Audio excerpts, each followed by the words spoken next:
Assalamualaikum warahmatullahi wabarakatuh.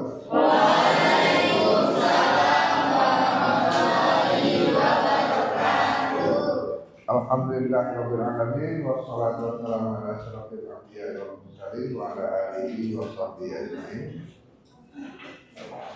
Selamat pagi saudara-saudara. Kita lanjutkan perkuliahan kita mata kuliah Islam dan Budaya Minangkabau kelas KPIA UIN Imam Bonjol Padang tahun akademik 2025. Saudara, pertemuan ini lanjutan pertemuan sebelumnya yang sudah membahas tentang adat nan ampe sebagai ekspresi dari kebudayaan Minangkabau. Saya ulang selintas tentang adat nan ampe atau adat yang empat. Orang Minangkabau merumuskan adat itu dalam 4 kategori. Adat nan sawana adat nan diadatkan, adat nan adat, dan adat istiadat. Adat nan sawana adat itu adalah adat yang alamiah ada dalam diri manusia karena diberikan akal dan perasaan oleh Tuhan. Maka ukuran adat nan sawana adat adalah raso dan pareso. Apa contohnya adat dan sawana adat? Adat sopan santun. Manusia diberikan kemampuan oleh Tuhan untuk bersikap sopan kepada sesama manusia, kepada makhluk yang lain, yang tua atau yang muda. Mereka memberi penghargaan kehadiran orang lain dengan sopan. Kemudian ada santun. Santun itu mengayomi atau melindungi yang lebih lemah. Itu alamiah, naluriah yang diberikan Tuhan kepada manusia. Ukurannya apa? Perasaan dan pikiran. Perasaan itu memberikan dorongan kepada manusia untuk bertindak. Tindakan itulah yang kemudian menjadi ada. Orang menghormati orang lain karena dia merasa bahwa manusia atau makhluk lain itu harus dihormati. Pikirannya menyuruh dia melakukan itu. Orang menyantuni pihak lain yang lemah atau orang yang beraniaya tanpa harus berpikir apa latar belakang orang yang akan dia santuni. Anda misalnya di jalan bertemu orang yang tiba-tiba terjatuh dan terluka, secara naluriah, perasaan dan pikiran Anda memerintahkan untuk menolong.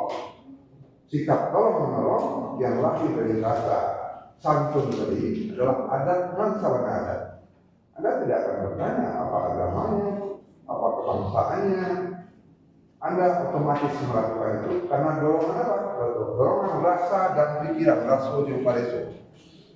Maka adat nan sawana adat berlaku universal, berlaku bagi seluruh manusia. Dia akan terjadi ketika terjadi kiamat. Kita sudah bahas waktu itu kiamat yang besar ketika seluruh manusia diguncang di akhir zaman, maka mereka lupa dengan seluruh perilaku yang tadi itu. Orang tidak akan punya lagi rasa malu, orang tidak akan punya lagi rasa perhatian kepada pihak lain kalau sudah terjadi kiamat. Atau kiamat pada diri satu manusia ketika akal pikirannya sudah tidak sehat. Ketika orang jadi gila, maka raso dan paresonya tidak lagi berfungsi untuk bersikap atau beradat malu dan sopan. Orang gila tidak dituntut untuk beradat. Orang gila tidak dituntut untuk malu. Dia boleh saja tanpa pakaian kemana saja dengan kata-kata yang bebas menurut dia. Dia makan di tong sampah segala macam. Kenapa? Karena dia sudah kiamat pada dirinya. Itu adat dan sawana adat. Ketika dia hilang pada diri seseorang, dikatakan orang itu sudah kiamat pada dirinya. Kemudian Minangkabau menambah satu lagi, adat nan diadatkan. Apa adat yang diadatkan di Minangkabau? Itulah aturan yang diwariskan nenek moyang dalam undang adat, undang tentang nagari misalnya, menjelaskan bahwa orang Minang itu nagari bangsa suku, dia punya negeri, punya desa kelahirannya, atau punya suku dan punya suku. Dia belum lengkap jadi orang Minang kalau belum punya suku. Maka pihak luar atau masyarakat dari luar Minangkabau yang ingin jadi orang Minangkabau, dia naturalisasi dulu, namanya Malako. Malako itu adalah proses menjadi bagian orang Minangkabau masuk ke dalam sebuah suku. Anda dari suku bangsa lain boleh jadi orang Minangkabau, menjadi kemenakan dari sebuah perangkat adat di suku tertentu. Kalau Anda jadi kemenakan saya, Anda mendapat suku Koto, maka Anda jadi orang Minangkabau. Itu namanya Malako. Adat yang diadatkan itu menentukan urutan demokrasi, kemenakan Balajo ke Mama Balajo ke Penghulu, Penghulu Balajo ke Mufakat, Mufakat Balajo ke Bana, dan Bana berdiri sendiri. Seorang kemenakan tidak beradat kalau dia tidak patuh pada mamanya. Mama itu tidak beradat kalau tidak patuh kepada penghulunya.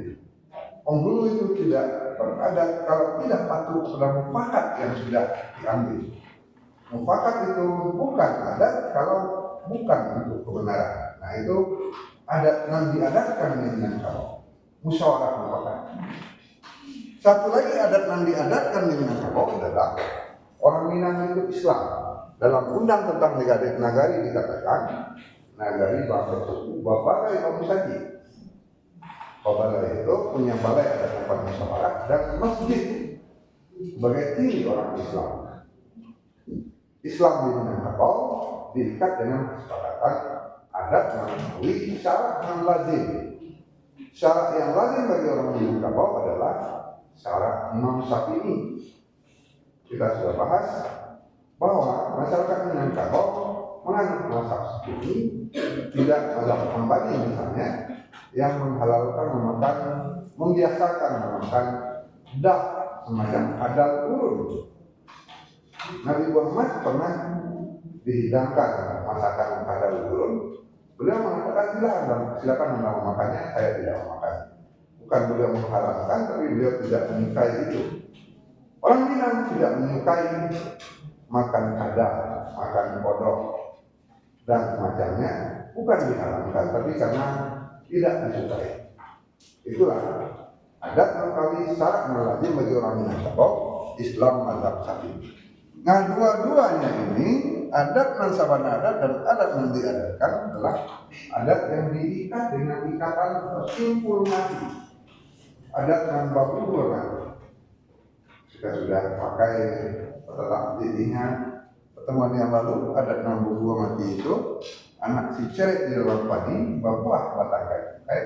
Masaklah buah kayu ini di KPI babu mati tidak seorang akan sampai tanpa kiamat maka itu. Apa itu kiamat?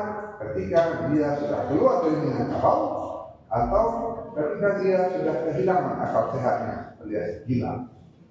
Ini tidak boleh tidak, harus dilaksanakan dan itu berlaku universal bagi orang Minang ditambah dengan adat yang diwariskan dan Islam dalam saat ini. Saudara, dua lagi adat yang juga sudah kita bahas adalah adat non teradat. Adat yang muncul dalam bentuk upacara-upacara sepanjang kehidupan seorang manusia Minangkabau. Sejak dia lahir, dia besar, dibesarkan, kemudian ketika dia dewasa, ketika dia menikah, ketika dia menjadi pemimpin, bahkan sampai dia meninggal, ada adatnya. Ada adat untuk dia waktu lahir, ada turun mandi, ada ketika dia sudah berumur seminggu dia diakikahkan, ada adat akikahnya. Ketika dia mengaji, ada adat khatam Quran. Kemudian ada adat ketika dia berkhitan, adat basunat. Ada adat ketika dia akan menikah, mulai dari melamar, menjemput mempelai, para pelai anak daru, mengantar para pelai anak daru, kemudian bagaimana dia bermertua, bermenantu, itu semua adat lantar adat. Adat yang paling tampak dalam kehidupan upacara-upacara adat. Nah, saudara, upacara-upacara itu diisi dengan adat istiadat. Apa itu adat istiadat? Adat istiadat adalah ruang kreasi, ruang kreativitas seni masyarakat Minangkabau melalui adat langgam adat Nantilo. Ada 3 wilayah seni yang dikembangkan oleh masyarakat Minangkabau yang adalah langgam adat Nantilo. Apa langgam adat Nantilo itu? Yang pertama adalah pakaian adat. Pakaian adat adalah seni yang dikembangkan untuk dipakai di tubuh manusia atau dipakai pada bangunan di Minangkabau. Pakaian adat, ada pakaian untuk para pemimpin adat, penghulu, manci, malin, dubalang, ada pakaian untuk para tuanku, imam khatib, ada pakaian khas mereka, mencirikannya. Ada pakaian untuk para perempuan, untuk kandung, anak daro. Jenis-jenis dan variasinya adalah ruang kreasi karya seni para seniman garmen, seniman yang menghasilkan pakaian adat. Ada di sana tenunan silungkang, ada berbagai jenis kain yang ditenun di berbagai negeri. Itu ruang seni untuk pakaian adat tubuh manusia. Ada seni pada bangunan adat, pakaian pada rumah gadang, ada ukirannya, ada berbagai benda pernak-pernik di rumah gadang, di rangkiang, di balai adat, sampai di masjid ada ukirannya, ada pakaiannya masing-masing, mimbar masjidnya, dan segala macam jenis karya seni di bangunan itu dikatakan pakaian adat. Itu yang pertama, langgam adat pada adat istiadat. Ada yang kedua, bungo adat. Bungo adat adalah bunga atau hal yang dikembangkan kreasi berbunga-bunga. Yang pertama ada bungo kato, bunga perkataan dalam pidato adat, dalam rundiang pasambahan. Mudah-mudahan kita nanti bisa latihan rundiang pasambahan atau pidato adat tersebut. Nah, pidato adat itu dilatih di surau, di Galanggang Baselo, tempat para generasi muda mewarisi seluruh tuturan adat. Itu bunga adat dalam pidato adat. Ada bunga yang kedua, bunga adat pada kuliner, masakan adat. Sampai nanti masyarakat Minangkabau menghasilkan sebuah masakan adat yang disukai seluruh dunia. Apa namanya? Rendang. Itu adalah bunga adat hasil kreasi kesenian para ahli kuliner Minangkabau. Kemudian yang ketiga, langgam adat yang ketiga itu adalah permainan adat, pamenan adat. Ruang kesenian, seni bela diri sampai seni suara, seni musik, seni tari, ada tentu saja seni sastranya dalam karya kabar. Nah, seluruhnya itu dirangkum dalam berbagai pertunjukan, dan pertunjukan yang paling dikenal adalah randai.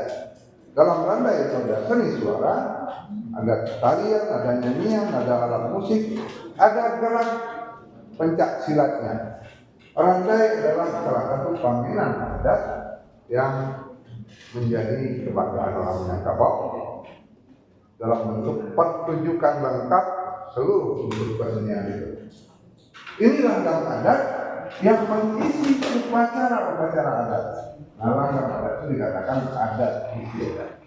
Adat istiadat pakaian, adat istiadat dalam pidato adat, adat istiadat dalam membangun rumah, adat istiadat dalam pertunjukan dan seterusnya. Saudara, dua adat yang terakhir ini dikatakan adat yang babuhu wasenta atau simpul sementara, bukan simpul mati. Nah, Apa itu adat nan babu wasenta? Adat nan babu wasenta adalah adat yang ikatannya bisa dibuka sewaktu-waktu. Kalau yang pertama tadi tidak akan dibuka sampai kiamat. Kalau yang kedua ini bisa dibuka sewaktu-waktu sesuai kemampuan, kapasitas dan hal yang dimiliki oleh si pemakai sesuai kesepakatan. Contohnya, adat antar adat sebuah pesta perkawinan. Pesta perkawinan adalah adat antar adat. Karena itu yang paling nampak, yang paling teradat dalam kehidupan orang Minangkabau itu adalah pesta perkawinan. Itu dilaksanakan sesuai dengan kemampuan, itu yang babu wasenta. Sesuai kemampuan maksudnya, kalau dia mampu, dia boleh menyembelih kerbau, boleh satu, boleh dua, dan seterusnya, dan mengundang orang satu negeri, satu nagari, alih nagari dengan membantai atau menyembelih seekor kerbau. Itu pada pesta perkawinan atau pesta Tagak Pangulu, meresmikan kepemimpinan seorang pimpinan kaum, datuk. Kalau pesta itu tidak mampu dilaksanakan sebesar itu, bisa dikurangi. Kita tidak mampu menyembelih kerbau, cukuplah menyembelih kambing saja. Pestanya tidak usah satu negeri, satu kampung saja. Oh, tidak mampu untuk menyembelih kambing, ya cukuplah pesta perkawinannya antar besan saja, hanya menyembelih ayam saja. Semuanya itu dibolehkan oleh adat. Tidak ada kewajiban bahwa pesta itu harus menyembelih kerbau. Tidak ada kewajiban minimal kambing, tidak. Itu sebatas kemampuan. Itu yang dikatakan lansai adat dek bakarelaan. Asal rela mereka yang melaksanakan dan rela mereka yang menyambutnya, selesailah adat itu, diakuilah adatnya. Kalau yang pertama tadi, ketika tidak dilakukan, maka orangnya dikatakan tidak beradat. Kalau tidak beradat, artinya dia sudah bukan orang Minang. Tapi kalau yang kedua tidak mampu dilakukan, dia dikatakan kurang adatnya. Dia tetap orang Minang, cuma adatnya kurang. Tidak penuh ke atas, tapi penuh ke bawah. Kurang sasai sabalango bahasa Minang. Saudara, adat yang empat ini adalah wujud atau ekspresi kebudayaan Minangkabau, mempunyai sumber referensi, sumber rujukan. Rujukannya itu dikatakan dengan limbago nan 10. Ada 10 limbago. Limbago itu tidak persis maknanya sama dengan lembaga dalam bahasa Indonesia. Karena limbago itu dalam bahasa adat dikatakan limbago jalan yang ditampur. Jalan yang ditampur artinya apa?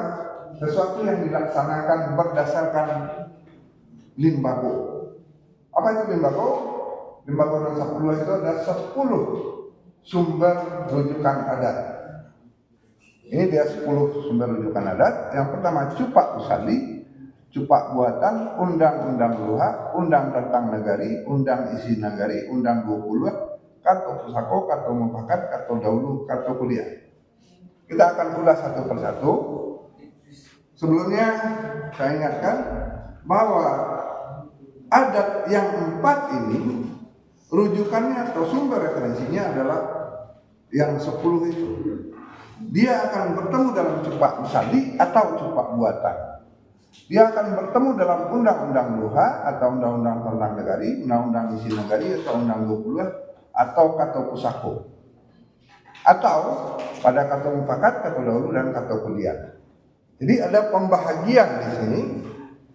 Cupak usali itu yang asli, usali itu asli. Buatan itu yang datang kemudian. Jadi 1, 3, 4, 5, 6, 7 sampai kartu pusako ini dikatakan aturan asli yang diwariskan oleh nenek moyang. Kemudian 8, 9, 10 itu kartu kuliah atau cupak buatan hasil para penghulu dan pemilik adat serta masyarakat pada zaman sesudahnya, pada zaman yang datang kemudian. Saudara,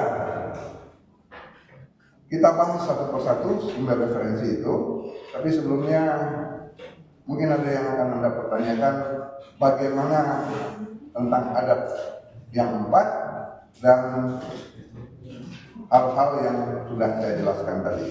Sementara kita buka peluang untuk diskusi. Izin Pak, perkenalkan saya Urami asal dari Pariaman Pak. Mau bertanya tentang adat Maluku Pak. Kan ada Pak lelaki dari Minang, tapi laki Minang itu ayahnya orang luar, amaknya orang Minang. Jadi kan otomatis ini udah kayak suku-suku. Nah ketika laki itu menikah, itu tidak bakalah ya Pak. Bakalah Siti bagi dua Sultan Pak. Jadi itu berlaku tidak Pak? Ada yang mengaku soal laki tadi Pak. Itu pertanyaan Pak. Pak, izin bertanya Pak. Ayo silakan. Perkenalkan, nama saya Muhammad Ito Suwadi dari Mesir. Saya berasal dari Pasaman, tapi saya asli suku Batak Mandailing. Izin bertanya Pak, tadi kita sama-sama mengetahui di suku Batak dan suku Minang itu sama-sama memiliki adat. Jadi pertanyaan saya adalah bagaimana jikalau kedua suku ini menikah dan mempunyai adat masing-masing. Jikalau di adat Minang itu mengikuti kebagian perempuan, tapi kalau di adat Batak mengikuti yang laki-laki. Apabila pernikahan ini tetap diadakan Pak, mengikuti adat apa aja ya Pak? Siapa yang bertanya Pak? Baik, terima kasih. Oke, lanjut berikutnya. Izin bertanya Pak. Oke, silakan. Perkenalkan, nama saya Fadel Zaki Rahim. Saya berasal dari Padang, cuman ayah saya berasal dari Sunda, yaitu di Ciamis. Ibu saya di Padang, tepatnya di Gunung Pangilun. Pertanyaan saya agak mirip dengan teman saya sebelah saya. Pertanyaannya yaitu, kan bapak saya Sunda nih, ibu saya Minang. Terus saya ikutnya kemana nanti Pak? Gitu Pak. Baik, terima kasih. 3 pertanyaan tadi relatif sama masalahnya. Pernikahan berbeda suku dengan Minangkabau. Ya.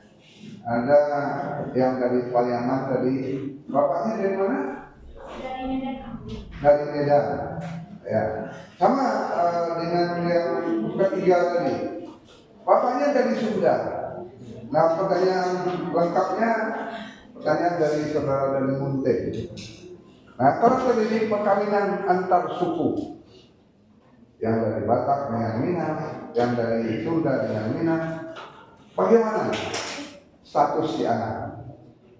Begini, adat Minangkabau memberi kesempatan kepada siapapun dari luar suku Minangkabau untuk sepenuhnya jadi orang Minangkabau. Namanya Malako, seperti yang ditanyakan oleh siapa tadi namanya? Ami. Nah, kalau bapak atau calon suami dari suku di luar Minangkabau akan menikah dengan wanita dari Minangkabau, maka Minangkabau memberi peluang yang laki-laki menjadi orang Minangkabau sepenuhnya terlebih dahulu. Maka seharusnya, selayaknya sebelum menikah, yang laki-laki ini naturalisasi masuk ke dalam sebuah suku di Minangkabau. Nah, cara yang terbaik adalah laki-laki tadi Malako atau naturalisasi menjadi bagian kemenakan dari bapak si wanita. Kalau laki-laki itu jadi kemenakan, dia adalah suku dan dia menjadi baku bagi si wanita tadi. Ketika mereka menikah, laki-laki itu sudah punya suku dan sukunya bisa memberi dia gelar adat, gelar untuk menikah. Maka yang bisa menikah dengan bakunya itu pernikahan yang paling ideal di Minangkabau, pulang abako. Nah, begitu juga pertanyaan tadi ketika bapak dari Sunda, sebaiknya sebelum menikah itu dia malako dulu, naturalisasi dulu, mengambil sebuah suku atau masuk dalam sebuah suku di Minangkabau. Kalau itu baru teringat setelah tua, setelah punya anak cucu, bagaimana caranya? Dia terlanjur sudah tidak masuk suku. Boleh, naturalisasi boleh dilakukan ketika si bapak itu sudah tua, bahkan sudah punya anak, punya cucu. Dia diberi gelar, dia diberi suku setelah dia menikah, setelah punya anak. Itu bisa Malakok setelah dia berada di Minangkabau sekian 20 tahun. Itu sering dilakukan. Nah, pertanyaan dari saudara dari Munte tadi, si anak ikut siapa? Kalau dia sudah jadi orang Minangkabau, tentu saja ikut suku ibunya. Kalau yang wanitanya dari luar Minangkabau, bapaknya dari Minangkabau, tentu saja si wanita yang akan menikah dengan laki-laki Minangkabau harusnya naturalisasi dulu. Dia menjadi bahagian orang Minangkabau, masuk dalam sebuah suku di Minangkabau. Sama dengan tadi, laki-laki yang Minangkabau ini, calon istrinya yang dari luar, misalnya dari Batak, dari Tapanuli, dia berikan suku menurut suku bapaknya. Dia jadi kemenakan bapak si laki-laki, maka si laki-laki menikah dengan kemenakan bapaknya, dia pulang ke bapak. Jadi sebelum menikah, yang wanita diberi suku, maka anaknya nanti punya suku sesuai ibunya, suku Minangkabau. Kalau begitu, dia jadi orang Minangkabau sepenuhnya. Boleh juga dua-duanya dipakai. Kenapa tidak? Ketika yang laki-laki dari Tapanuli, marganya dari Munte, dia menikah dengan orang Minang, di Minang dia dapat suku pilihan, anaknya sesuai dengan suku ibunya. Di Batak atau di Tapanuli, dia anaknya punya marga dari Munte. Anaknya dari Munte bersuku pilihan, dan itu sudah banyak. Ada salah satu menteri di periode yang lalu bergelar Datuk, tapi dia bermarga Sembiri.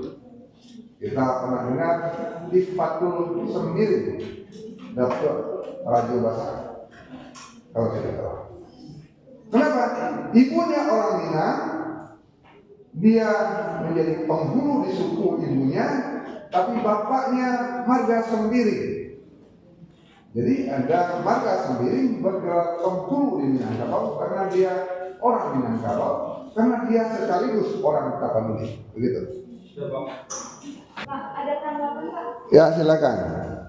Jadi Pak, di sini saya belum paham Pak. Karena dari sumber tadi kan itu yang naturalisasi langsung Malakok. Sedangkan di sini kasus ayah saya ini, dia tuh udah ada suku Pak.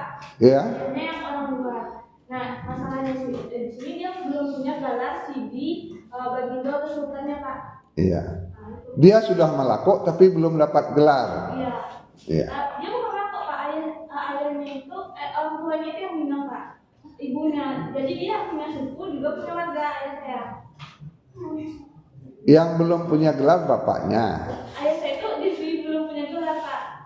Oh iya. Walaupun dia udah punya suku, tapi dia belum punya gelar. Iya. Baik. Jadi Malakok itu kalau dilaksanakan dengan sepenuhnya, dia berhak memperoleh sesuatu dari suku berbagai orang. Malakok itu mengakui dirinya bagian sebuah suku, kemudian diakui sebagai bagian dari suku. Jadi kalau dia melakukan suku Kenyako, maka dia berhak meminta sesuatu dari suku Kenyako itu. Apa? Minimal gelar ada, gelar mudo namanya, ketika dia akan menikah atau dia sudah berkeluarga. Nah, idealnya penghulu yang menerimanya langsung memberi dia gelar kalau dia sudah menikah. Idealnya begitu. Jadi bapak Anda bisa minta kepada mamanya yang menerima, mak, apa lu saudara? Boleh.